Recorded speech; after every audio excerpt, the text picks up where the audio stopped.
Olá, boa noite pessoal, aqui é a Adriana da W21 e como não poderia ser diferente, assim como compartilhei durante o dia, que nós íamos homenagear um- uma mulher que tem referências, que nos tem referência e eu parto do princípio de referência familiar, mas de todas as mulheres que são guerreiras, que batalham, que conquistam e que passam por várias histórias para poder conquistar suas vitórias, a sua paz. A gente sempre se baseia no leito, né, familiar, de mulheres fortes, de mulheres guerreiras. E assim, é uma história de familiar, de mulheres que superam, que desde aquela época elas sem saber, elas já empreendiam, elas articulavam, elas iam à frente daquilo que elas achavam digno de respeito, de caráter, de humildade, de educação, respeito, fortalecimento. E essa história ela se baseia muito na formação, né, da minha família, das mulheres da minha família. E exatamente há 22 anos, esse ano vou fazer 23 anos, eu me comprometi em falar sobre essa história, escrever essa história, fazer um livro dessa história. E com o decorrer do tempo as coisas passam e a gente não atenta a determinados assuntos. Em 2016 eu tive a oportunidade de retornar e oficializar mais uma vez que eu iria escrever essa história e passar essa história adiante. E aí se passaram um tempo, em 2020 eu retornei novamente, devido a homenageada estar em estado de saúde debilitado devido à idade, e ouvi-la escrever a história dela e hoje tentar passar um pouco dessa história dela, que nós familiares pretendemos muito passar essa história para um livro, que é o sonho da homenageada, que escreva um livro sobre a história da vida dela. E é por isso que eu já estou aqui, para homenagear todas as mulheres da minha família. E aí começa pela minha tataravó, bisavó, a minha avó materna de sangue e essa avó tutora, cuidadora da minha mãe. Quem cuidou da minha mãe quando a minha avó sempre faleceu. E aí começa a história dela, na vida da nossa família, na vida da minha mãe e nas nossas vidas. Então, a homenageada de hoje é essa pessoa aqui.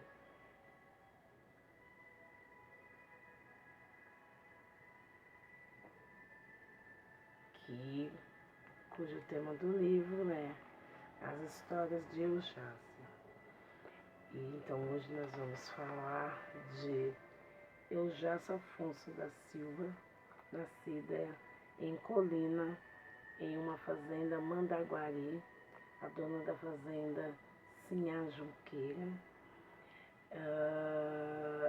no dia 13 de janeiro de 1930, às 6 horas da manhã, nasce uma linda criança que se esforça para nascer de um parto normal, começado por uma parteira que, devido a algumas complicações, foi necessário chamar o médico para dar sequência ao nascimento de Eujácia. Quando o médico chegou, conseguiu realizar e finalizar o parto, mas viu que a bebê tinha alguns problemas e pouco tempo de vida. Os pais preocupados com o pouco tempo de vida da bebê já resolveram logo registrar. A partir daí o médico que fez com que a bebê viesse ao mundo e acompanhou até os seus 10 anos de idade, viu que estava tudo bem com a saúde dela e aí a vida se seguiu. Sendo que com 6 anos de idade a família de hoje já tinha saído desta fazenda, indo morar em Nova Granada, em uma fazenda pelo nome de Fazenda da Gema. E lá eles trabalharam na formação de café. E eles trabalhavam em troca de mantimentos e plantavam milho, arroz, feijão para o seu próprio sustento, autorizado pelo dono da fazenda. Mas no prazo de 6 meses de plantio, em uma segunda-feira, o capataz da fazenda avisa que a família tem 24 horas para sair da fazenda. E eles saíram de lá sem nada e foram andando a pé e dormindo na beira da estrada até chegar em Olímpia. Chegando em Olímpia, eles arrumaram um serviço na fazenda Família Breda, trabalhando na lavoura de café, e tinha um vale onde eles iam na cidade e compravam tudo o que precisavam. E se ficasse doente, os donos da fazenda tinham um médico que cuidava de todos, que morava e trabalhava lá. E entre essas mudanças de fazenda, eu já não foi alfabetizada. Depois de um ano na fazenda, a mãe de Jaça foi colher algodão para ajudar nas despesas da família. Até esse momento o casal viviam bem e feliz. Quando certo dia acabaram discutindo e a Jaça teve que separar a briga dos pais. E o pai não gostou que eu já havia sido metido na discussão, pois naquela época os filhos nem sequer respondiam ou falavam algumas coisas diretamente aos pais, né? E a sua mãe, com receio que o pai pudesse bater em sua filha ou deixar a pequena Jossa com a avó, acabou deixando a pequena Jossa com a avó materna. Só que nesse período tiveram que de novo mudar para outra fazenda, e nessa fazenda levaram com eles a pequena Eujácia. Só que nessa fazenda, a mãe de Eujácia, preocupada com o comportamento do marido, resolveu arrumar uma família bem longe dali que pudesse ser responsável por Eujácia e dar serviço para ela, educá-la, sendo que a pequena já tinha 7 anos e 9 meses e ainda chupava chupeta quando ela foi para essa família que ficaria para fazer companhia para um casal que morava na fazenda do governo em Colina. E a pequena Jossa ficou 7 anos morando com esse casal. Só que a esposa ficou doente e não tinha condições de cuidar da pequena Jossa e entrou em contato com outra família em Colina para ficar com a Jácia.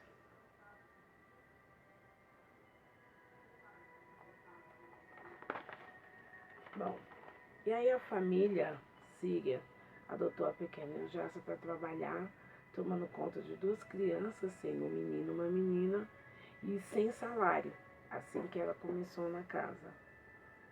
Só que logo compraram para a pequena Jácia roupas, sapatos, arrumar seu cabelo, que era grande e comprido. E um certo dia a mãe de Eujácia foi visitar ela na casa dessa família. E a pequena Eujácia deu todo o seu dinheiro juntado para sua mãe e para poder ajudar nas despesas dos outros irmãos que ficaram com a mãe. E a partir daí a patroa da pequena Eujácia passou a dar o salário para a mãe dela e para ajudar nas criações dos 7 irmãos. Desse momento em diante, a pequena Eujácia ficou trabalhando na casa dessa família. Quando tinha 19 anos, em uma quermesse, conheceu seu futuro marido. Sendo que, quando ela completou 13 anos de idade, na casa dessa família síria, a patroa falou que ia dar um presente para ela. E de repente a patroa chamou ela e disse que o presente era um fogão. E chamou ela e disse que a partir daquele dia ela ia aprender a cozinhar. E ela, sem medo, teve que fazer as 3 receitas que a patroa mandou.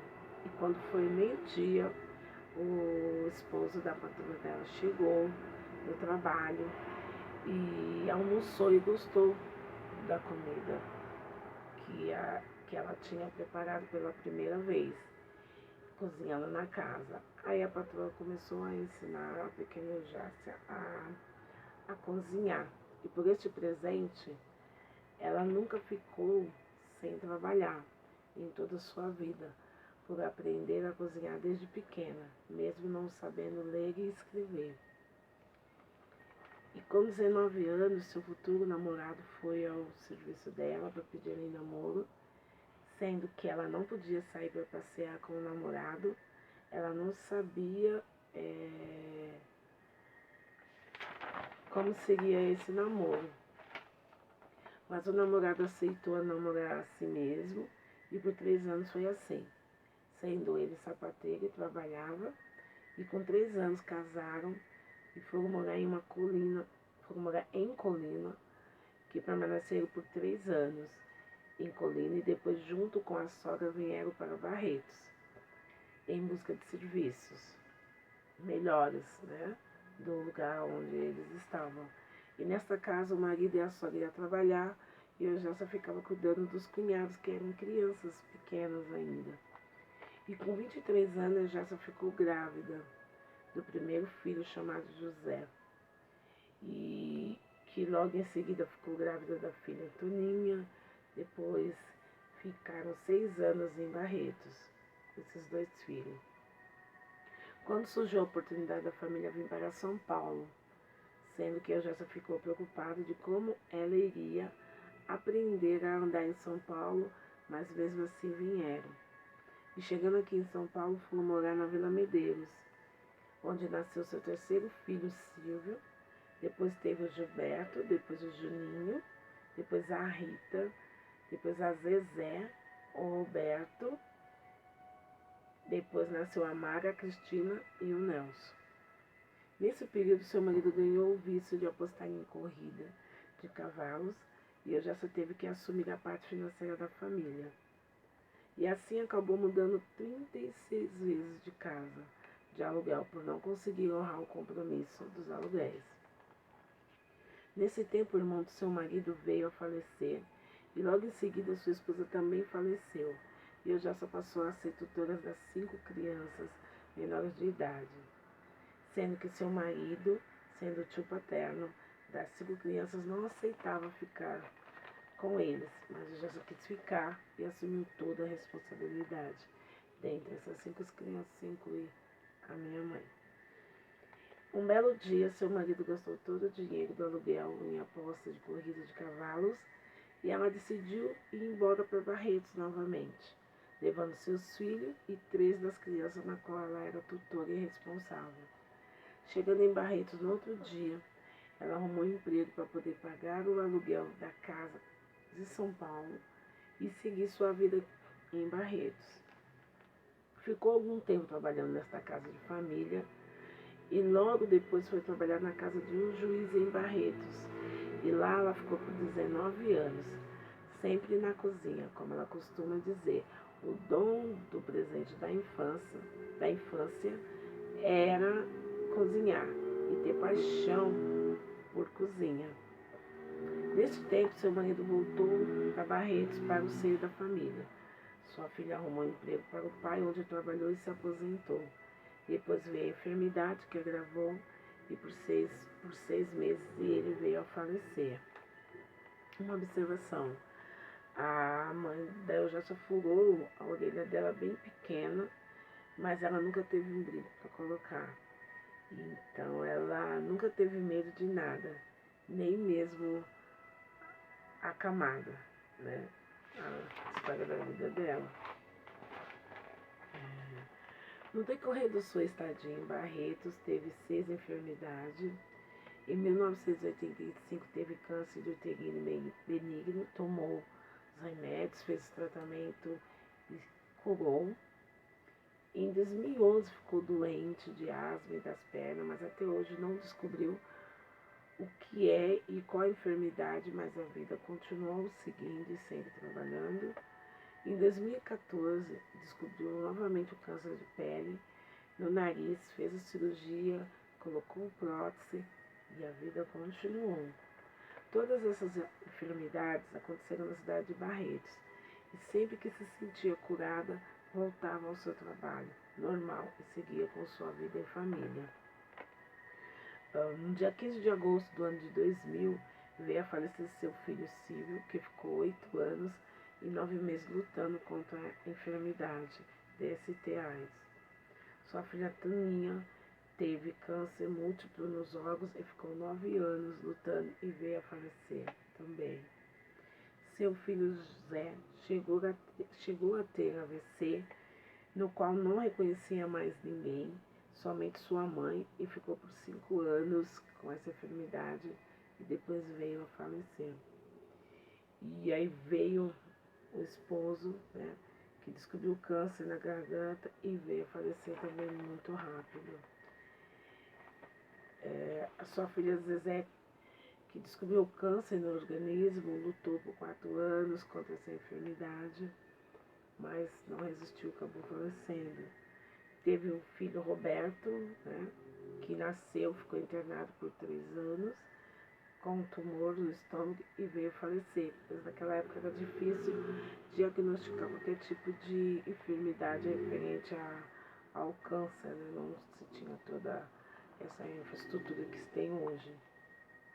E mesmo assim, entre idas e vindas e percas, mesmo assim a Jéssica não deixava de fazer festa para as crianças do bairro, participar da cidadania, porque mesmo sendo analfabeta, foi tirar o título de eleitor para exercer o direito de votar. Participava das reuniões nas câmaras, procurando entender o que estava acontecendo na cidade, o que estava sendo feito, o que podia fazer na cidade.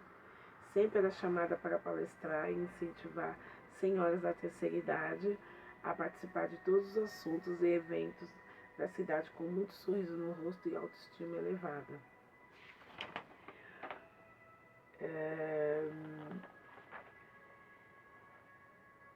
Eu quero dar uma breve resumida em algumas questões que eu perguntei no decorrer dessa, vamos dizer, uma entrevista para escrever um livro sobre a história da vida dela. E o que eu achei mais interessante foi sobre a vida e o legado. O que ela me respondeu. O que eu já deixo é uma experiência de vida. Não teve estudos, mas começou a procurar o que era melhor desta vida e começou a achar soluções para o que procurava. Seu lema é nunca dizer mentiras e respeitar as pessoas, ser honesta e não vender seu nome por nada.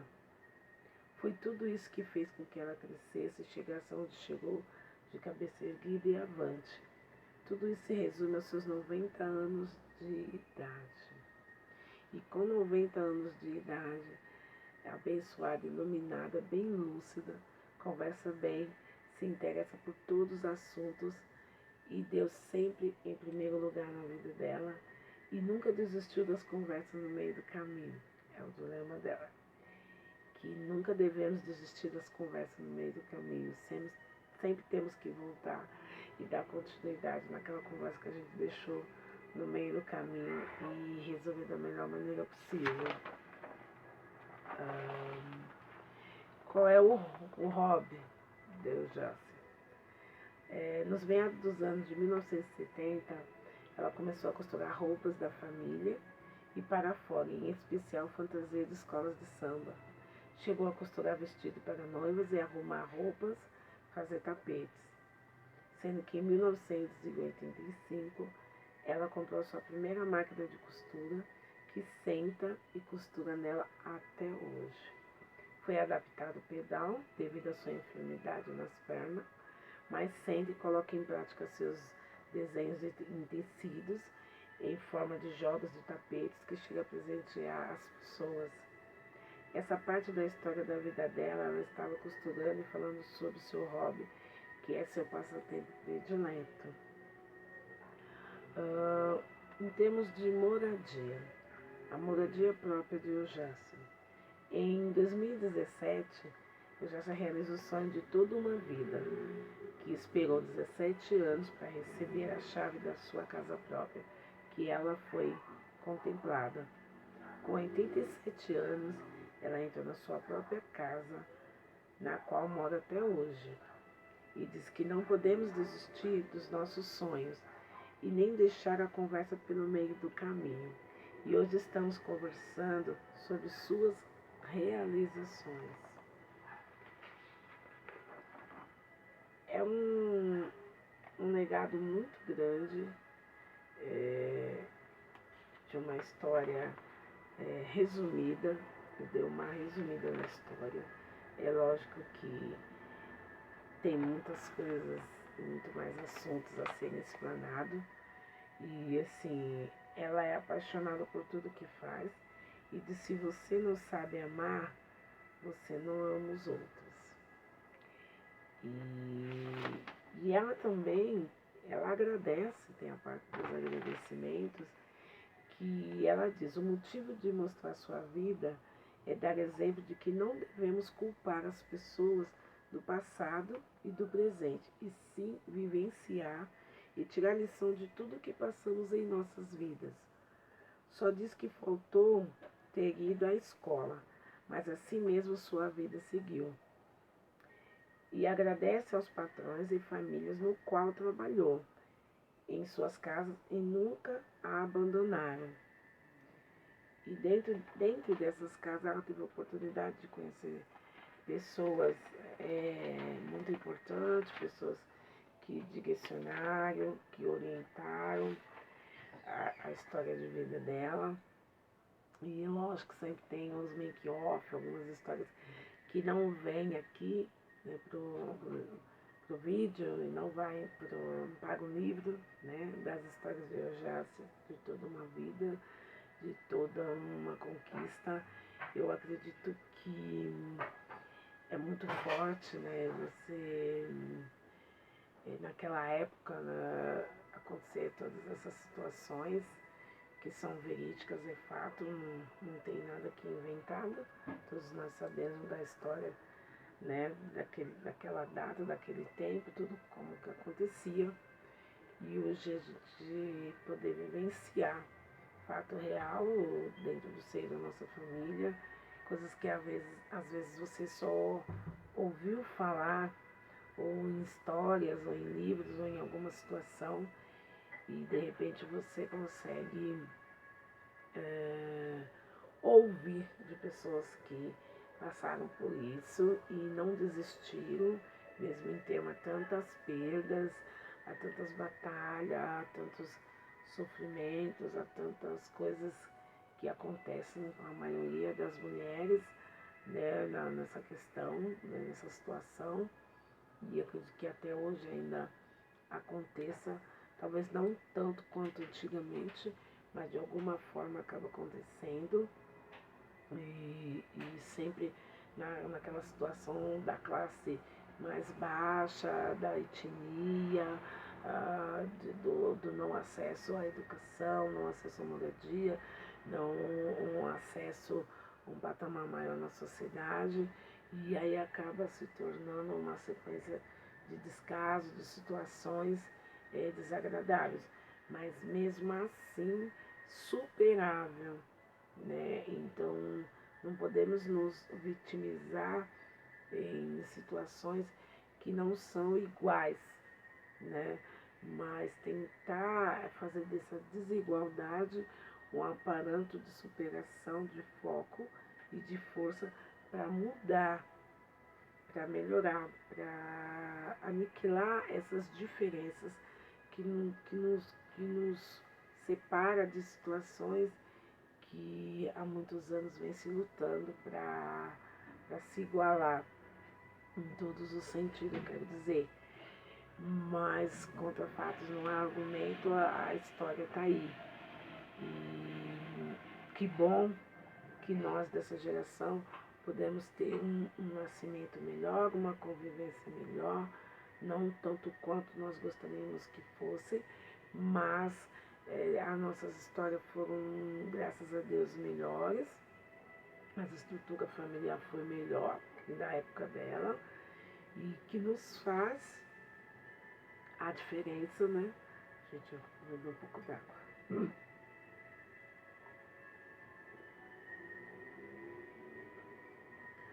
Hoje nós podemos dar uma estrutura e um futuro melhor para nossos filhos, para que não sejam tirados do meio, do leito familiar, né, de uma forma que você vê, naquela época não imperava a lei, que como hoje, né, em alguns casos se tira do seio da família. Antigamente não se tirava, mas também não se tinha acesso à educação, à cultura, a toda essa situação. Mas ainda assim mesmo, os fortes prevaleciam e tentavam, de alguma forma, sobreviver diante daquele cenário no qual ela viveu, e milhões de mulheres viveram naquela época assim, né? Uma coisa bem escravocrata, umas coisas bem escrava, né? Se trabalha a troco de mantimento e moradia, não se tem pagamento, seu filho não tem acesso à escola, você não tem acesso a tudo, né, que de fato deveria ter, e aí vai uma consequência de situações. Mas hoje a gente pode dizer que o acesso é mais fácil hoje, mesmo tendo algumas burocracias, mas não se compara àquela época, né? Não se pode comparar, até porque senão não se faz jus toda essa luta, toda essa esperança de um mundo melhor para todas as mulheres e para todas as pessoas, nesse sentido de igualar, de superar, e de dar oportunidade para que todos possam ter oportunidade e acesso à educação, a lazer, cultura, moradia, a uma vida digna, de segurança, liberdade de ir e vir, de se expressar, de poder falar, sabe, as coisas que ali a pessoa pretende passar. Então, sempre há um desfalque, né? Se consegue moradia, mas não teve acesso à educação, né? Não, até hoje não sabe ler e escrever. E, então, só para a gente ver a luta, tudo que acontece, o retrocesso, né, em situações no qual não foi proibido, não se podia naquela época, né? E hoje se pode. Então fica um legado para a juventude de agora e entender que as nossas hoje se tem as escolhas. Antigamente não tinha escolha, era esse ponto. Você não tem acesso à educação, não tem, pronto. Hoje você tem. Então pode fazer diferente, né? E deixar um legado diferente. Hoje nós temos. E podemos fazer as coisas melhorarem cada vez mais. Então é um exemplo de superação, de força, de foco, de objetivo. As coisas eram difíceis, até hoje ainda se é, determinadas situações são difíceis, não são tão favoráveis assim, mas não é tanto quanto antigamente. Então hoje já se tem muito mais liberdade, muito mais acesso, né, a se estruturar, a poder ter acesso a vários lugares. Mas o que é mais bonito da história é que, em meio a tanto obstáculo, há tantos não, há tanto uma escravidão, sabe? Maquiada, ainda se pegou tudo que era de ruim e transformou em coisas boas, se transformou em profissão, transformou em fortaleza, transformou em cidadania, em democracia. Então, assim, não é, talvez você não saiba ler e escrever, que não te faz ser cidadão, que não te faz entender as coisas, procurar entender, procurar intervir, ajudar. Não é isso. Muito pelo contrário, você precisa participar, estar lá. Não é uma deficiência porque você quis. No caso dela, foi a época que não oferecia. No nosso caso hoje, se oferece. Então, se faça valer tudo aquilo que nós temos acesso hoje para que os nossos netos, bisnetos, tataranetos possam interagir de uma forma de igual para igual e possam fazer um mundo tanto quanto melhor do que foi na época dela e o que possa ser da nossa época, que ainda tem muito ainda a se reparar, tem muito a fazer uma reparação histórica, mas nós estamos aqui para se enquadrar, para se qualificar, para se profissionalizar, para se reeducar, para que possamos fazer um mundo melhor, de muito mais acesso, de muito mais integração e liberdade em todos os sentidos. Então, essa é a história que eu deixo hoje para vocês. E em breve espero que nós possamos passar essa história para um livro, quer seja um livro digital ou um livro em espécie, mas para que todos tenham acesso de fato no conteúdo, na história toda, sem um resumo aí breve que foi feito hoje aqui. Mas é para dizer que nós mulheres somos guerreiras, independente dos obstáculos, independente das intervenções, independente das desigualdades, independente de qualquer situação. Nós temos que inverter situações que não nos favorecem em situações que possam nos favorecer, que não seja hoje, que seja amanhã, que seja no futuro próximo e que a gente deixe um legado bom para quem vem. Né? Toda uma história para quem vem, para poder ser um pouco melhor, né? Um pouco mais confortável do que era antes. E então é isso que eu vim deixar para vocês.